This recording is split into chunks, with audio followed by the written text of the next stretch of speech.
একদিন একটি জঙ্গলে একটি হরিণ ছিল। তার একটি সুন্দর বাচ্চা ছিল।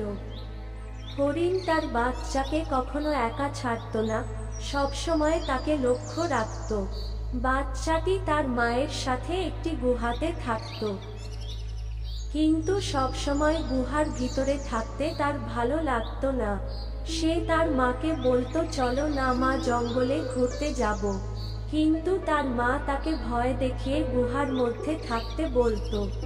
একদিন যখন তার মা ঘুমাচ্ছিল, তখন বাচ্চাটি একা জঙ্গলে ঘুরতে চলে যায়। জঙ্গলে ঘুরতে ঘুরতে সে একটি ফাঁকা মাঠে চলে যায়। সেখানে সে একটি বাঘকে দেখতে পায়। বাঘটি শিকারীর একটি জালে আটকে পড়েছে। বাঘ বলল, আমাকে এই জাল থেকে বের করো। হরিণ তাকে সেই জাল থেকে মুক্তি দিয়ে দিল। বাঘ বলল, তুমি আমার প্রাণ বাঁচিয়েছে, আজ থেকে আমি তোমার বন্ধু।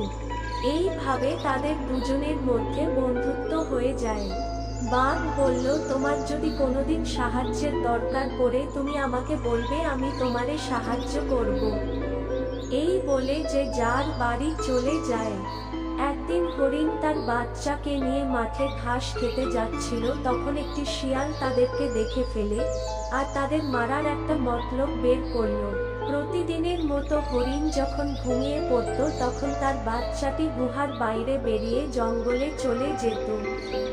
সারাদিন খেলার পর সে যখন বাড়ি ফিরল, সে দেখল শিয়াল তার মাকে মেরে তাকে খাচ্ছে।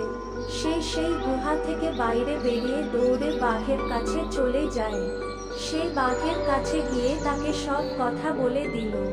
বাঘ রেগে যায় আর বলল, চলো আমাকে ওই শিয়ালের কাছে নিয়ে চলো, আমি ওই শিয়ালকে আজ মেরে ফেলব। এই বলে হরিণের বাচ্চাটি বাঘকে নিয়ে তার গুহার কাছে গেল।